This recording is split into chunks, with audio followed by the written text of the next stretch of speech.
Voilà, voilà. Ça y est. Bonjour, bonjour.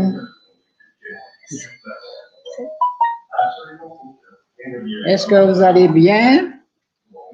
Donnez-nous un retour sur le chat, s'il vous plaît, si vous nous entendez. Merci. Bonjour, bonjour. Est-ce que tout le monde est là? Est-ce que vous pouvez nous mettre un petit mot sur le chat si vous nous entendez? Coucou.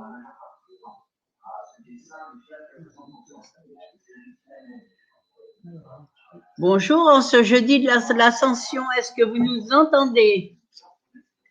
Ah, bonjour Rodolphe. Donc, vous nous entendez? D'accord, super. Marie-Claude Cros, bonjour. Bonjour tout le monde.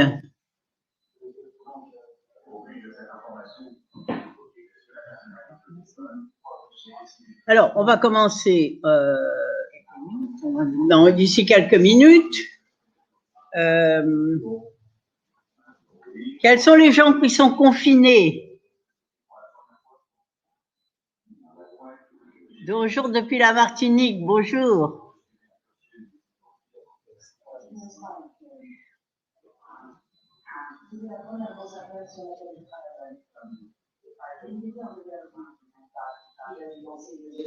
Y a-t-il des personnes parmi vous qui sont familiers avec le terme de Codex Alimentarius?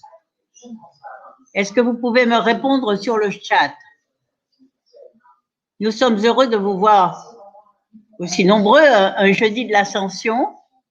Corinne Morival, bonsoir. Daniel Girard, bonsoir. Je répète, y en a-t-il parmi vous qui êtes familiers avec le terme de Codex Alimentarius? Non, pas du tout, non. Ok, non. Très bien. Alors, je vais vous dire ce que c'est que le Codex Alimentarius, parce qu'il est important que vous le sachiez, pardon. Alors, c'est la naissance du Trust mondial de la pharmacochimie. Le Trust de la pharmacochimie, tel que nous le connaissons aujourd'hui, fut conçu par une association Rockefeller avec l'I.G. Farben de l'Allemagne nazie. La Standard Oil, détenue alors par John D. Rockefeller, prit une participation de 15% dans ce nouveau trust germano-américain en 1939. L'industrie I.G. Farben en Allemagne ne fut pas bombardée pour préserver les intérêts de la Rockefeller. Dès 1932, l'industrie pharmacochimique I.G. Farben finança Adolf Hitler à hauteur de 400 000 Deutschmark. Sans ce soutien, selon le tribunal de Nuremberg, la Deuxième Guerre mondiale n'aurait pas pu avoir lieu.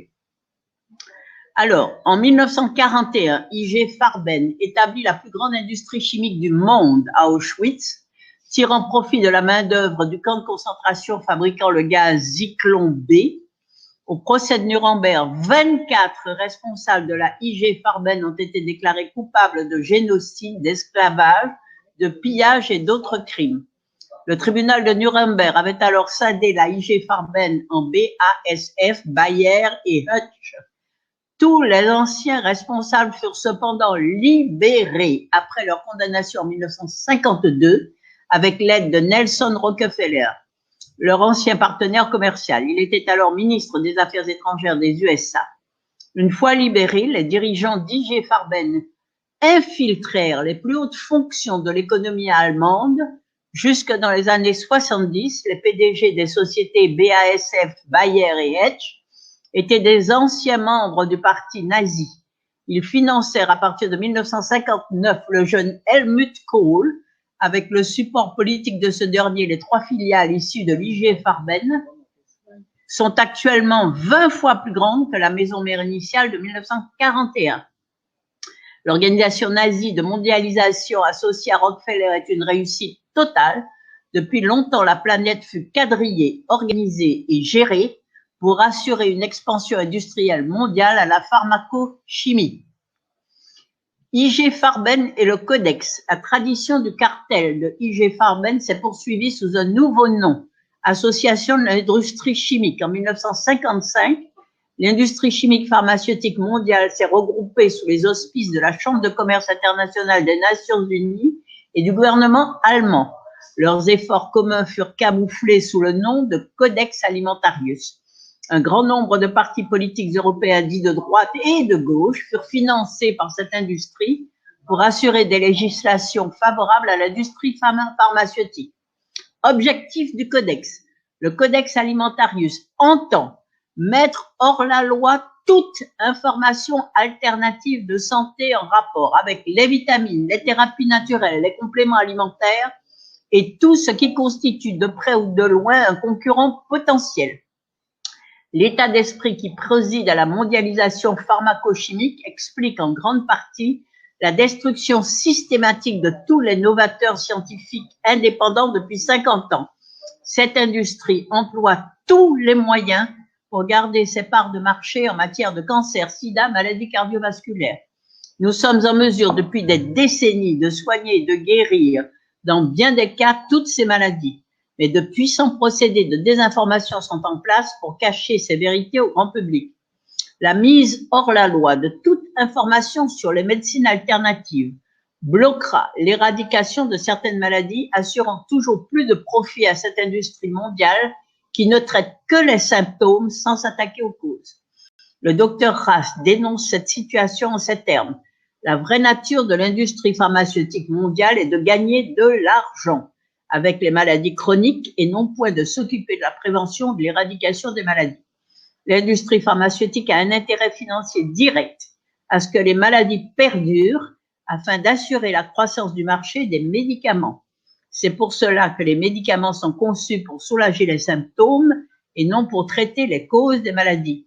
Les trusts pharmaceutiques sont responsables d'un génocide disséminé et permanent, tuant des millions de personnes. Alors, une légion de lobbyistes pharmaceutiques est employée pour influencer les législateurs, pour contrôler les organismes de réglementation, pour manipuler la recherche médicale et l'éducation, dont du trust de la pharmacie aux universités, par exemple. Si on prend en 1961, Harvard a reçu 8 millions de dollars, Yale 8 millions de dollars, Johns Hopkins 10 millions de dollars, Stanford 1 million de dollars, Université de Columbia de New York 1,7 million de dollars. L'information des médecins est intégralement financée par ces trusts qui cachent soigneusement un grand nombre d'effets secondaires dangereux, voire mortels, en les reniant publiquement. Après avoir établi la genèse de ces crimes en col blanc et prouvé la responsabilité des industries pharmaceutiques concernant la mise en place d'une politique mondiale de génocide disséminé, le docteur Mathias Rast a remis un acte d'accusation pour crime contre l'humanité à la Cour internationale de justice de La Haye le 14 juin 2003. 438 millions de pétitions au Parlement européen. Le 13 mars 2002, nos eurodéputés adoptèrent des lois en faveur de l'industrie pharmaceutique fixées par les dispositions du Codex Alimentarius, visant à élaborer une réglementation coercitive pour toutes les thérapies naturelles et suppléments alimentaires. Une manière détournée de détruire des concurrents pour prendre des parts de marché car la santé se vend et s'achète. Une fronde citoyenne de 438 millions de pétitions inonda pourtant les messageries des eurodéputés à tel point que les communications internes en furent bloquées. Malgré près d'un demi-milliard de pétitions, la directive du Codex Alimentarius fut adoptée. Ce vote fut un véritable déni de démocratie augurant de futures difficultés pour la construction de l'Europe. Alors, les applications des directives du Codex Alimentarius à partir de juillet 2005. Les directives du Codex Alimentarius nommées directives européennes sur les suppléments alimentaires doivent être appliquées sous peine de sanctions financières. En quoi consiste-t-elle? Premièrement, il s'agit de supprimer tout supplément alimentaire naturel.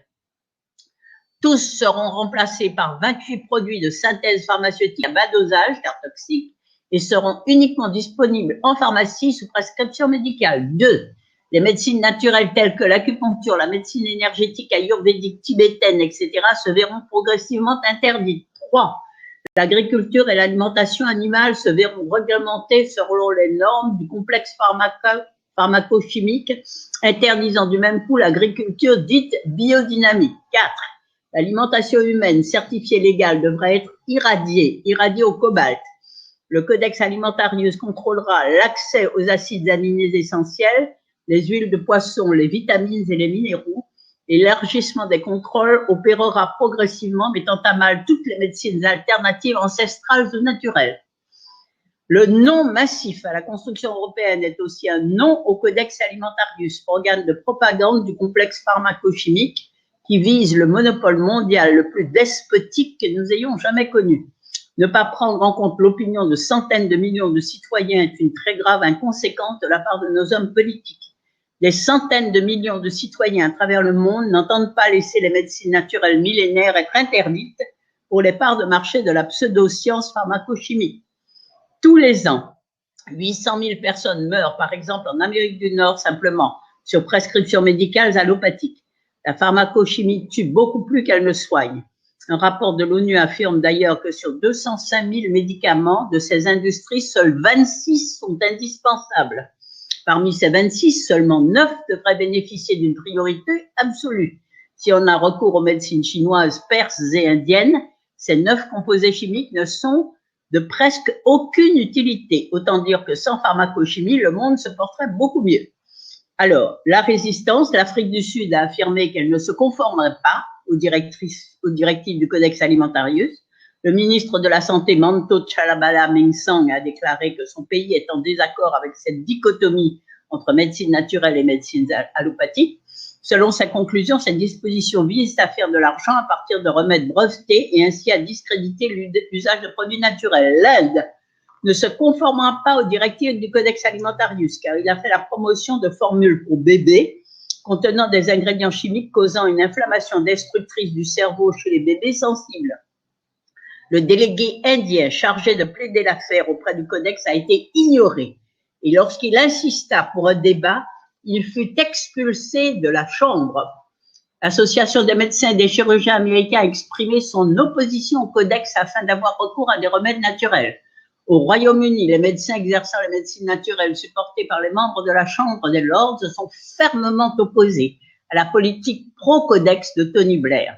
Ce dernier a été taxé d'hypocrisie puisqu'il a été révélé publiquement qu'il utilise pour sa famille des remèdes naturels, des compléments alimentaires et l'homéopathie. Tony Blair, qui a été président de l'Union européenne précisément à partir du 1er juillet 2005, jour de l'application des directives du Codex.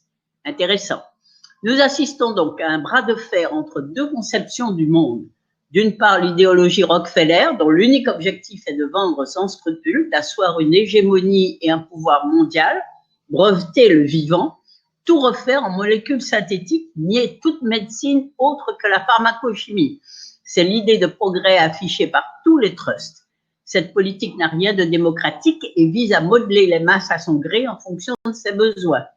Fondation, éducation, fausses normes scientifiques, propagande, destruction des médecines ancestrales et naturelles. Le Codex Alimentarius croit pouvoir nier l'opinion des peuples car il pense pouvoir remodeler les masses à son gré. Le Codex pense pour vous, agit pour vous et vous protège de vous-même selon les normes qui causeront votre perte. D'autre part, il existe les vrais biologiques, les authentiques médecins, les vrais thérapeutes ou chercheurs, souvent violentés par l'arrogance du cartel pharmacochimique.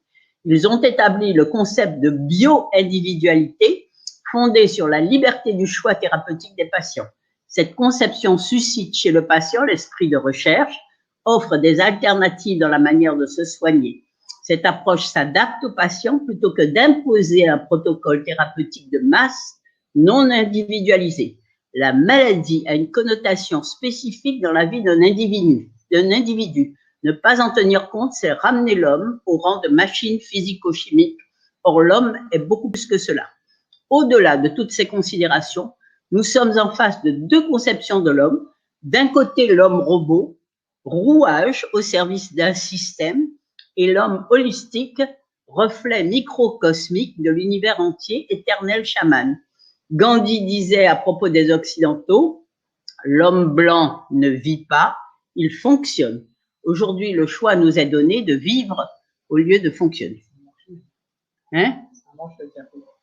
Alors, pourquoi est-ce qu'on parle du Codex Alimentarius aujourd'hui, qui est une vieille histoire, et surtout parce que il est important que nous comprenions bien à quoi nous avons affaire aujourd'hui avec le soi-disant Covid, ou je ne sais pas trop comment on l'appelle, Covid-19, 27, 37.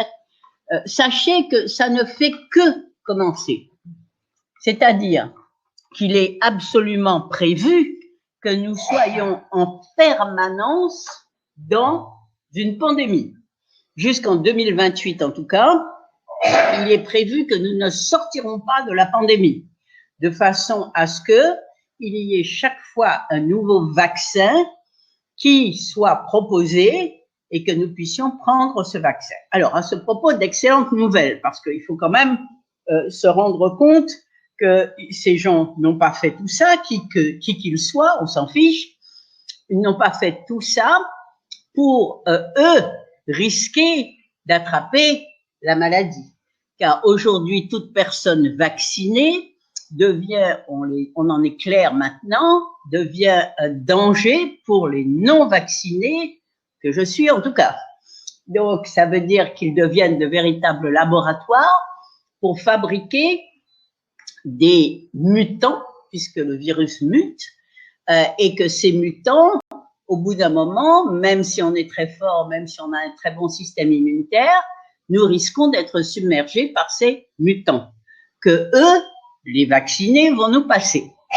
Or, vous voyez avec quelle insistance on nous montre la nécessité de se vacciner, de se vacciner, de se vacciner, de se vacciner. Alors, la bonne nouvelle que j'ai pour vous aujourd'hui, pour tous ceux que ça intéresse, s'il vous plaît, marquez votre nom dans le chat.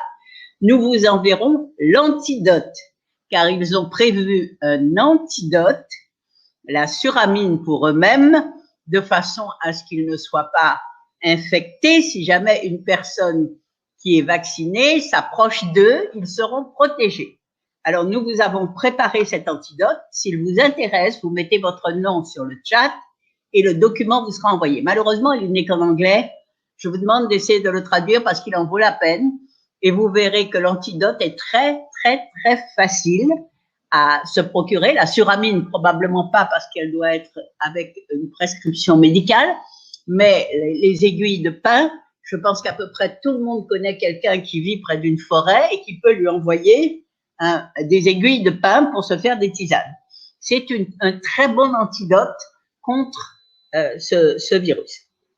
Alors aujourd'hui, nous avions prévu de vous parler des plantes royales, des plantes impériales ou impériales, royales ou impériales, vous choisissez des plantes servantes et des plantes poison. Il est essentiel de faire la distinction parce que tant qu'on n'a pas compris cela, mais tout d'abord, nous allons parler de l'agriculture biodynamique parce que beaucoup de gens pensent que quand ils ont acheté du bio, ils sont protégés. Ce n'est pas vrai. OK?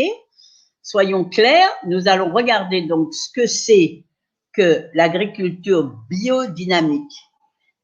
Cette dernière repose sur l'idée qu'une ferme est un organisme agricole vivant, un écosystème. Les cultures et les prairies permettent de nourrir le bétail. Les excréments de ces derniers nourriront en retour la terre. Pour que cet écosystème fonctionne sans apport artificiel de l'extérieur, pour que la ferme soit autosuffisante, il faut respecter certains principes. Réaliser un certain équilibre entre la surface des terres cultivées, des prairies et des animaux. Respecter les micro-organismes, la flore et la faune des sols. Pratiquer la rotation de culture, c'est-à-dire que si vous ne pouvez pas toujours planter la même chose au même endroit, il faut faire une rotation et surtout suivre le calendrier des planètes. Ça, c'était pour l'étape numéro 1. L'étape numéro 2 consiste à vivifier les sols.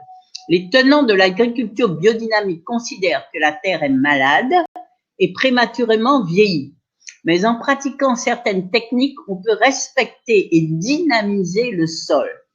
L'agriculteur, doit imiter le travail de la nature. Le compostage de matières organiques fraîches permet de fabriquer artificiellement l'humus que la forêt produit naturellement et de refertiliser les sols. On redonne vitalité à la terre grâce à des préparations composées de plantes médicinales, de quartz, de poudre de roche, de craie et de bouse de vache. Une préparation à base d'ortie et de pissenlit dans un tas de fumier agit comme du levain dans du pain. Elle dynamise la préparation qui stimule d'autant mieux la vie du sol et la fonction chlorophyllienne des plantes. On régénère le sol en enfouissant au début de l'automne des cornes ou des crânes de vache avec des écorces de chêne. Cela augmente la qualité et la quantité des matières organiques et d'azote en profondeur. Troisièmement, la rotation des cultures. Alterner les cultures joue un rôle très important dans le traitement de la fertilité des sols et la lutte contre les mauvaises herbes. Par exemple, le blé d'automne favorise le développement d'une mauvaise herbe, le chien-dent. En revanche, les trèfles, le seigle et l'orge-forêt font concurrence au chien-dent. Plutôt que d'utiliser des produits chimiques, on va alterner le blé et les trèfles. Étape numéro 3, ensuite, il faut cultiver avec la lune et avec les étoiles. L'agriculture biodynamique tente aussi de relier la terre et le ciel, en étant très attentive au lien avec le cosmos, cycle du jour et de la nuit, cycle mensuel, cycle des saisons, rythme cosmique des mouvements de planètes et des étoiles. Constat. Les plantes, les fleurs et les fruits seraient en relation avec les constellations. Certains moments seraient plus ou moins propices à la récolte, d'autres à la plantation, favorisant la formation et l'accumulation des substances nutritives dans les racines, les fleurs et les fruits. Calendrier planétaire. Le calendrier planétaire utilisé en agriculture biodynamique prend en compte l'ensemble des mouvements de la Terre, de la Lune et du Soleil, ainsi que des constellations du zodiaque. En conclusion, accomplir les travaux de la Terre en favorisant les cycles et les forces de la nature, concilier la qualité et la quantité, préserver l'environnement, la santé et les ressources naturelles, considérer une exploitation comme un organisme vivant, telle est la philosophie des gens qui font de l'agriculture biodynamique. Voilà. Donc, c'est très important que nous comprenions de quoi il s'agit quand nous parlons d'agriculture biodynamique, car le bio est insuffisant. Voilà pourquoi vous avez avec Excel des aliments de cette force. C'est parce qu'en permanence, on s'occupe de tout ce que je viens de vous citer. C'est extrêmement important de savoir qu'une plante va être récoltée à un certain moment du jour, de la nuit, quelle va être la façon dont le sol va être traité pour la recevoir, de quelle façon elle va être exposée au soleil, à la lune, à quel moment, etc., etc. Il y a une quantité de facteurs. Donc, nous allons retourner à notre notion de plantes royales ou impériales, de plantes servantes et de plantes poison. Nous utilisons moins de 2% de ce qui est comestible sur la planète. Est-ce que vous vous rendez compte de ce que je viens de vous dire? Moins de 2% de ce qui est comestible sur la planète. C'est fabuleux. C'est incroyable qu'on n'ait jamais exploré. Tout a été exploré en fonction des plantes médicinales, c'est-à-dire ce que les Chinois appellent les plantes servantes. Et rien n'a été fait mais regardez simplement dans nos supermarchés, qu'est-ce qu'on trouve? Les mêmes que vous alliez en France, en Belgique, en Allemagne, aux Antilles, vous allez trouver des carottes, vous allez trouver des choux, des tomates, elles sont blêmes, vous allez trouver des aubergines, vous allez trouver des courgettes, vous allez trouver vous ne trouvez pas tout cela en Asie. Vous trouvez des quantités de plantes qu'on n'a jamais vues, qu'on ne connaît pas, qu'on est ravi d'explorer, etc. Donc, il y a des milliers, des milliers et des milliers et des milliers, puisque je vous dis que moins de 2% de ce qui est comestible sur la planète, nous utilisons moins de 2%. C'est énorme, c'est considérable.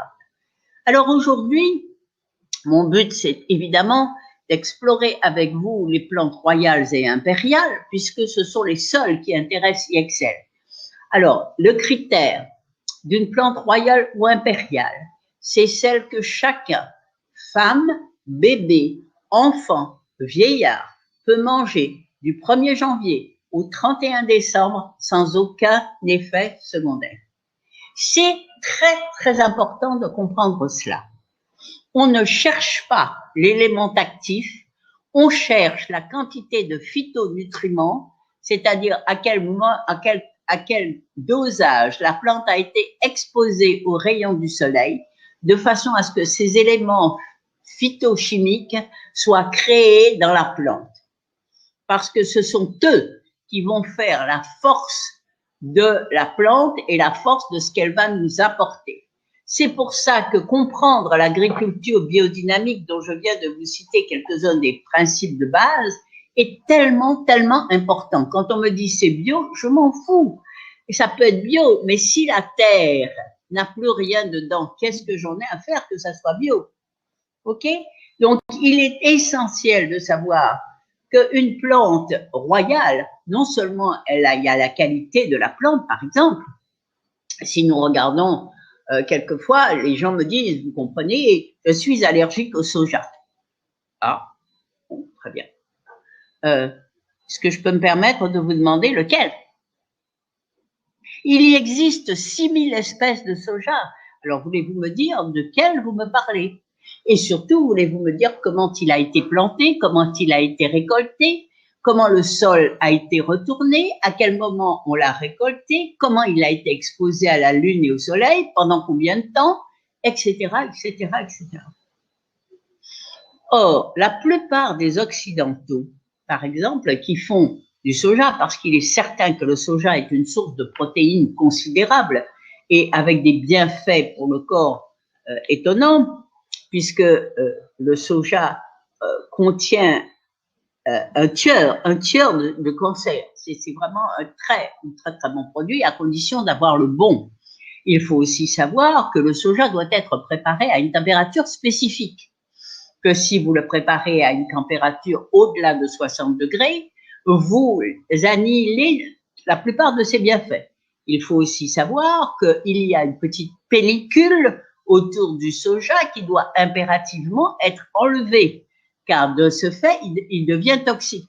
Il y a une quantité de critères qui sont impliqués dans les aliments IXL dont nous ne sommes pas toujours conscients. Par exemple, un jour, le docteur Chen vient à Paris et nous rentrons dans c'était un Naturalia ou un je sais pas quoi, et elle me regarde avec des yeux effarés en disant, mais ils vendent ça ici?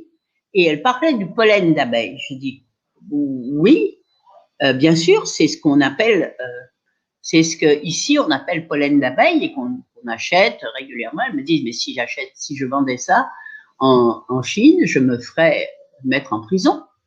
Ah bon?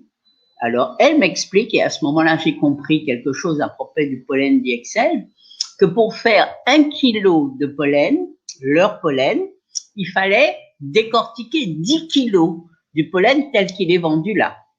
Ah, la croûte n'est pas acceptable, ce n'est que la partie centrale qui est liquide qui est utilisée. Donc, pour faire 1 kilo de pollen d'IXL, il faut utiliser 10 kilos du pollen qu'on achète en maison diététique et retirer le centre. Et j'ai appris énormément de choses à son contact et je continue d'apprendre à son contact parce que nous ne réalisons pas tout l'immense travail qui est fait en dehors du fait qu'on n'utilise que des plantes royales ou impériales. Alors, ce que je voudrais faire avec vous aujourd'hui, c'est que nous explorions les plantes que vous connaissez, celles qui vous sont le plus familières. Par exemple, l'asperge. Est-ce que vous connaissez tous les bienfaits de l'asperge. C'est hallucinant. C'est une plante, néanmoins, qui requiert qu'elle soit cultivée d'une certaine façon. Très tôt, au printemps, on peut récolter l'asperge et elle peut être mangée. Plus tard, un peu plus tard dans la saison, les fleurs peuvent être consommées comme un maïs, exactement comme un maïs. L'asperge est riche en protéines, en fibres, en vitamines, spécialement la B, la B1 et la C. Certains de ces bienfaits au niveau de la santé de l'asperge permettent de maintenir le bon état des reins et du système urinaire et de nettoyer le système digestif. Donc, toutes les recherches indiquent que l'asperge a un effet antibiotique. Récemment, l'asperge a été employée par les herboristes dans le traitement du rhumatisme et de l'édème qui viennent d'un cœur qui flanche. Donc, on ne se rend pas compte quand on mange de l'asperge de tous ses bienfaits, mais je crois qu'il serait bon qu'on s'habitue à ces plantes royales ou impériales. Prenons l'orge et le riz, par exemple. C'est des plantes on ne peut plus courantes.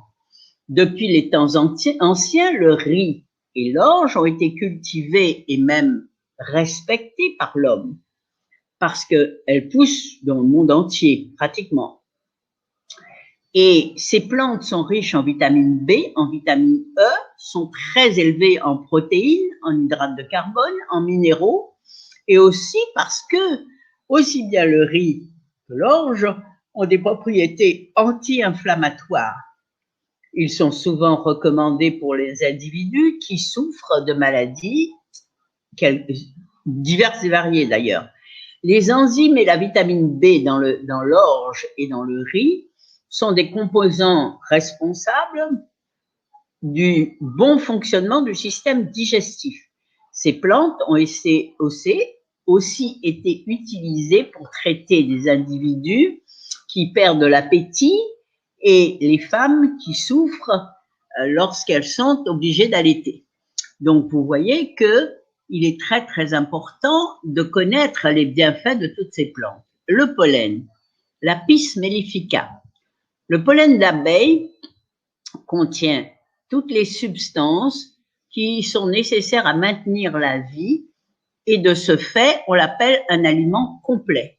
Le pollen d'abeille contient de très larges quantités d'acide aspartique, un aminoacide un acide aminé plutôt, qui a été connu pour stimuler les glandes et créer un sentiment pour se rajeunir, littéralement de rajeunissement.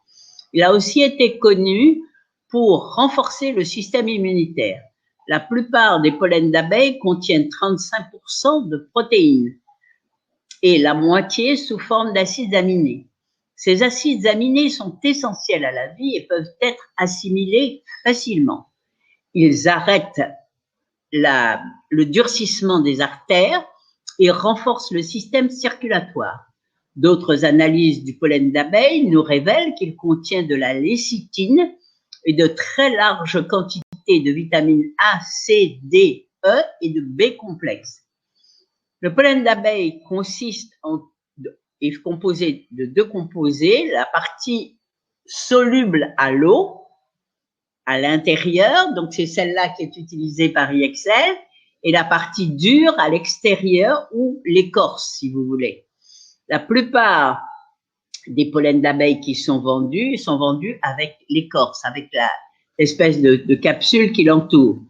Avec l'écorce intacte, les nutriments du pollen ne peuvent être utilisés de façon efficace. L'écorce doit être aussi très dure à digérer pour le système digestif, même sous forme de poudre. La seule partie mangeable du pollen, c'est la partie liquide, soluble à l'intérieur. Vous voyez donc que si on étudie ces plantes royales, on découvre pas mal de choses à leur propos. Nous allons parler d'une plante que je suis sûre vous ne mangez pas, sauf ceux qui concernent du millénium, c'est le cactus. J'en ai un somptueux devant moi couvert de fleurs. parce que j'en utilise. Mais celui qui est utilisé par IXL, c'est le cactus opuntia. Pour vous faire le millénium, c'est le opuntia. Le opuntia, on l'appelle aussi le coussin de belle-mère. Et il est comme un petit coussin, seulement ne vous asseyez pas dessus, ça pique sérieusement. Alors, le cactus est peut-être la nourriture la plus parfaite que la nature ait à nous offrir. Selon les études scientifiques, le cactus pourrait être une clé vitale dans la prévention du cancer, des maladies cardiaques, du diabète et des problèmes musculo-squelettal du squelette, parce que son abondance en éléments phytochimiques et en antioxydants. Durant les recherches sur le cancer, les scientifiques ont trouvé que l'extrait de cactus améliorait l'immunité cellulaire. Dans une autre étude, le cactus a été montré pour diminuer les niveaux de cholestérol et aider à réguler le flot sanguin. Surtout chez le sucre dans le sang, plutôt chez les diabétiques, particulièrement lorsque utilisé régulièrement, chaque jour, pendant une longue période. Alors, j'ai eu l'expérience, moi, personnellement, d'une jeune femme à la Guadeloupe qui m'a appelée parce que son père était hospitalisé avec un diabète très important et on devait lui couper le pied. Alors, elle m'a demandé, que pensez-vous faire? Je lui ai dit, c'est pas compliqué, vous vous procurez à toute vitesse chez Monsieur Keller à l'époque en Guadeloupe, 1 ou 2 bouteilles de Millennium Red, et vous apportez à votre papa à l'hôpital et il en boit tous les jours, un petit verre ou 2 ou 3, c'est pas grave, la quantité. Voilà. Au bout d'une semaine, les médecins ont déclaré que l'opération n'était plus nécessaire. Il n'était plus nécessaire de lui couper le pied. Donc, vous en faites ce que vous voulez. Ce n'est qu'une expérience. On ne peut pas se baser sur ça parce que chacun réagit différemment. N'empêche qu'elle a sauvé le pied de son papa. Alors, les éléments phytochimiques et les antioxydants trouvés dans les plantes offrent de très grandes promesses dans ce qui concerne la prévention de toutes sortes de maladies, particulièrement d'ailleurs le cancer, parce qu'ils ont la capacité de nourrir et de renforcer le système immunitaire comme rien d'autre dans la science n'a été vu. Les études ont montré que ces phytonutriments ont la capacité de bloquer le processus qui amène à la carcinogenèse et peut même renverser ou stopper la progression du cancer à n'importe quel stade. Il y a des millions de différents nutriments dans les plantes, et chaque plante contient une variété unique de phytonutriments. Voilà pourquoi dans IXL, nous disons que ce n'est pas un légume ou un fruit qu'il faut une variété et qu'il faut au moins 15 variétés au quotidien. Les gens me disent, mais pourquoi tant? C'est facile, parce qu'il faut cette variété pour trouver tout ce dont on a besoin et que le corps puisse continuer. Dans une étude conduite à Mexico, à l'hôpital de Mexico, les diabétiques auxquels on a donné 500 grammes de cactus sur un estomac vide, le glucose rapide a été mesuré après 180 minutes. Le glucose chez les diabétiques avait baissé de 22 à 25% à cause de toutes ces préparations de cactus et d'eau mélangée. Ça a montré un abaissement aussi du glucose dans l'eau de 6%. Un autre groupe de scientifiques ont étudié les effets potentiels des cactus sur les diabètes, l'hyperlipidémie, un excès de lipides dans le sang, et l'obésité. Ils ont recherché les effets hypoglycémiques du cactus et ils ont conclu qu'il augmentait la sensibilité à l'insuline. Ça veut dire que nous avons une plante là dans le cactus et il y a une qualité, et beaucoup de gens l'ont expérimenté dans IXL, moi la première, que c'est vraiment, le Millennium est un produit exceptionnel. Parlons du fruit du cactus, toujours le opuntia, la qualité opuntia, c'est-à-dire le fameux coussin de belle-mère. Alors, le fruit du cactus, j'en ai 2 devant moi, là, mon cactus, c'est une fleur. Elle est rouge vif, elle est très colorée, et elle peut ça peut prendre 4 ans pour la développer et pour qu'elle arrive à maturité. Mais le fait, croyez-moi, ça en vaut la peine, cette attente en vaut la peine. Le fruit du cactus est riche en antioxydants, en phytonutriments qui contribuent à un corps en bonne santé externe et en interne. Selon beaucoup d'études scientifiques, le cactus et le fruit du cactus pourraient jouer un rôle vital dans la promotion d'un système immunitaire en bonne santé et surtout sur les plaies, la cicatrisation des plaies. Le fruit du cactus a 7 fois plus d'antioxydants que la vitamine C. Selon les rapports, les nutriments et les antioxydants trouvés dans des plantes variées comme le cactus et le fruit du cactus pourraient empêcher la détérioration de l'ADN et promouvoir ainsi la cicatrisation rapide, encourager l'activité des phagocytes et améliorer la peau et la texture et l'apparence de la peau. Donc, c'est pour cela que dans le produit Oxygene Berry, qui fait étonnamment tant de bien à la peau, vous allez trouver une grande quantité de fruits du cactus, bien qu'on n'en ait que tous les 4 ans. On a les fruits du cactus opuntia, c'est-à-dire le coussin de belle-mère, que tous les 4 ans. Donc, il faut en profiter quand il y en a, etc. Les études cliniques indiquent que en améliorant la qualité de la peau, le fruit du cactus peut diminuer l'apparence de l'âge. En usant le cométacé, les scientifiques ont trouvé que lorsqu'on combinait le fruit du cactus, l'extrait de fruit du cactus aux fibroblastes, c'est-à-dire les cellules de peau, on montrait une accélération de la prolifération des cellules fibroblastes, c'est-à-dire les cellules de peau. Ces résultats pourraient jouer un rôle important dans la cicatrisation à l'intérieur du corps ou à la surface de la peau. Donc, ça nous montre beaucoup de bienfaits qui viennent aussi bien du cactus Cacatacea opuntia que de la fleur du cactus. Parlons de la carotte, quelque chose qui nous est plus proche. On dit que ça rend aimable, que ça donne les fesses roses, que ça donne l'œil brillant, plein de choses. Alors, voilà. Alors, en Amérique du Nord et en Europe, on peut trouver des carottes sauvages qui poussent pratiquement partout, la carotte. Alors, on croit que dès le XVIe siècle, la carotte a été utilisée aussi bien comme aliment que comme médicament. Comme médicament, elle était bouillie pour utiliser comme un diurétique afin d'aider à dissoudre les cailloux dans les reins. Les graines de la carotte étaient aussi utilisées pour éliminer les vers intestinaux et les gaz.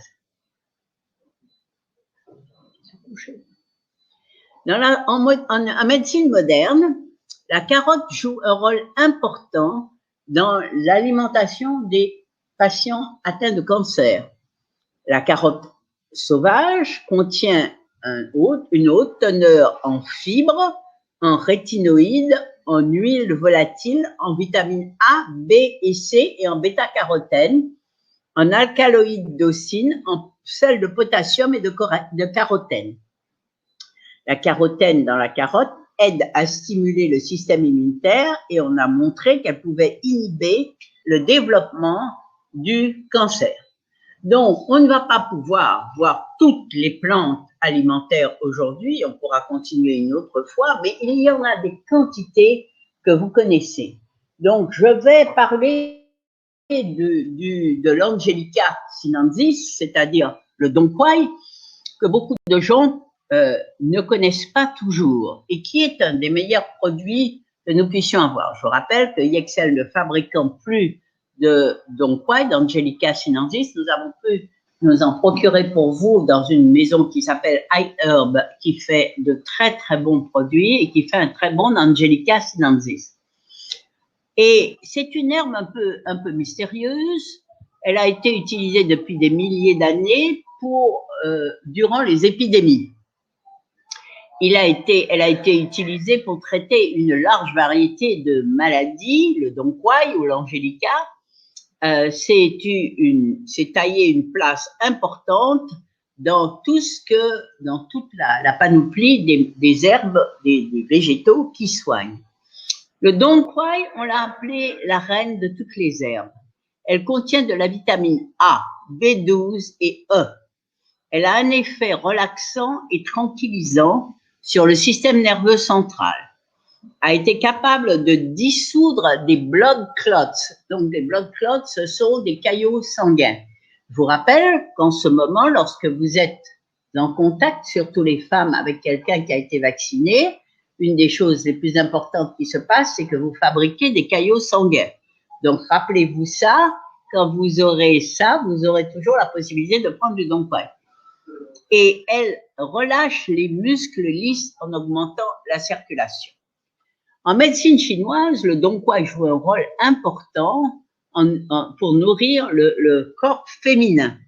Elle nourrit le système glandulaire féminin, régule les problèmes de menstruation, enlève les symptômes associés à la ménopause tels que les bouffées de chaleur, par exemple, et le rhumatisme de la ménopause. Et donquoy a aussi des capacités anti-inflammatoires et peuvent être utilisés comme un agent anti-arthrite. Mais un des plus grands bienfaits du donquoy, c'est qu'il nourrit les muscles lisses. Nous avons des petits muscles plats, celui qui soutient la vessie, celui qui permet à la femme de pousser lors de l'accouchement, les petits muscles qui soutiennent l'estomac, ce sont des muscles plats. Et ces muscles-là ne peuvent pas, celui qui soutient la prostate chez l'homme, vous pouvez pas faire de l'exercice pour les rendre forts. Et une des particularités du donquoy, c'est qu'il renforce les muscles lisses. En d'autres termes, si par exemple nous avons, je sais pas moi, une descente d'organes, si par exemple nous avons un problème soit à la vessie, où elle se relâche après un âge certain ou un certain âge, vous l'appelez comme vous voulez, ou à la prostate, il est important de nourrir les muscles lisses qui vont faire que ces muscles vont se resserrer et que ces organes ne seront plus lâches. Alors, pourquoi dit-on qu'il ne faut utiliser ni la perle ni le donquoy quand on est enceinte? Je vais vous expliquer. Et c'est très important, mais surtout la perle. Alors, dans la perle, il y a un peu de donquoy, mais il faut bien comprendre son rôle. La tête du bébé a une zone molle qui s'appelle la fontanelle. Quand vous utilisez la perle, la fontanelle durcit. C'est-à-dire que cette petite poche molle, qui doit rester molle car elle permet le passage du bébé chez la femme, eh bien, elle devient dure, ce qui fait que la tête de l'enfant passe moins facilement. L'enfant ne risque rien. La mère, par exemple, c'est autre chose. Elle risque une déchirure. C'est pour cela qu'on vous dit qu'il faut éviter de prendre de la perle lorsque l'on est enceinte. Par contre, perle et donquoy, puisque le donquoy rééquilibre la fonction hormonale. Vous voulez pas que votre fonction hormonale soit régulée alors que la nature l'a dérégulée volontairement pour avoir ce bébé. Donc, il est important de n'utiliser ni la perle ni le donquoy. Cependant, 8 semaines avant la naissance, il est très important à ce moment-là d'utiliser du donquoy. Le bébé est formé, il est prêt à sortir, il risque plus de durcir ni rien.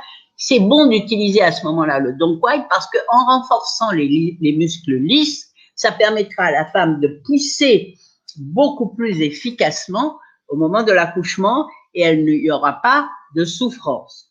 Donc, c'est pour ça que je crois qu'il faut bien connaître la raison pour laquelle certains produits sont utilisés. Parlons de la fleur de chrysanthème. Excellent. La fleur de chrysanthème nous vient de bien avant la naissance du Christ, hein, c'est pas d'aujourd'hui. C'est une des plantes les plus populaires utilisées dans la nourriture de tous les jours. On en met comme on met du thym ou du persil. C'est vraiment la plante du chrysanthème peut être utilisée comme une nourriture. Les jeunes feuilles de la plante sont souvent utilisées pour simplement apporter du parfum, et les tiges peuvent être utilisées et on les fait frire tout simplement. La fleur a un effet rafraîchissant, un effet antibiotique et peut être utilisée pour réduire la tension artérielle. Les fleurs de chrysanthème contiennent des caroténoïdes, j'y arriverai, du chrysanthéstriol et de la lutéine glucosique et sont traditionnellement utilisés pour les problèmes d'yeux, les vertiges, les abcès, les gens qui ont tendance à partir dans les pommes, les douleurs à la tête et le rhumatisme. Le jus des feuilles est souvent utilisé sur les plaies pour empêcher les gonflements et la douleur. Le chrysanthème a aussi été utilisé pour traiter les intoxications à l'alcool. En 1991, les chercheurs ont trouvé qu'il baissait les niveaux d'éthanol dans le sang. La recherche a aussi montré que le chrysanthème, la partie active du chrysanthème peut avoir un excellent effet sur les migraines. Donc, vous voyez que chacun, quand vous voyez un ingrédient dans les aliments IXL, il y a tellement de raisons pour qu'il soit là, chacun d'entre eux. Donc, nous allons regarder quelques autres, mais bien entendu, je n'ai pas le temps de tous vous les énumérer. Il y en a des quantités, des quantités, des quantités, mais on va déjà regarder. Alors, on va parler un des très importants, le gingembre. Très peu de gens utilisent le gingembre correctement, d'autant plus que le gingembre qu'on nous vend dans la plupart des supermarchés est un gingembre qui a été passé au soufre. Pourquoi est-ce qu'on l'a soufré? C'est parce qu'à ce moment-là, il se conserve indéfiniment. Vous pouvez le laisser sur une étagère, mais malheureusement, le soufre n'est pas nécessairement bon pour nous. Alors, le Zingiber officinale, le gingembre est l'un des épices les plus utilisées dans le monde. Elle nous vient d'Inde. Des anciennes cultures ont été utilisées pour préserver cet aliment et qui permet de combattre les problèmes digestifs. Mais pour les gens en Inde, le gingembre fait bien plus que ça et il sert bien plus que comme aliment. On le croit doté de capacités mythiques et de pouvoirs spirituels qui a été utilisé dans beaucoup de cérémonies religieuses. Le gingembre est riche en aminoacides, en vitamine A, en vitamine C, en B complexe, en calcium, en phosphore, en fer, en sodium, en potassium et en magnésium. Le gingembre est utilisé pour une variété de problèmes de santé, particulièrement l'indigestion, le cancer et l'arthrite. Vous voyez donc que toutes les plantes qui sont utilisées par IXL, et j'en ai des quantités à votre disposition, mais comme dirait l'autre, le temps passe. Il nous reste 5 minutes, on me fait signe qu'il nous reste 5 minutes, donc je ne peux pas toutes les décrire. Peut-être que nous pourrions avancer la prochaine fois, continuer, parce qu'il y a vraiment des choses passionnantes à connaître sur le raisin tout simplement, sur des quantités de choses qui pourront. Alors, on va peut-être terminer par le raisin. Et puis, parce que c'est important de comprendre le bienfait du raisin pour vos yeux.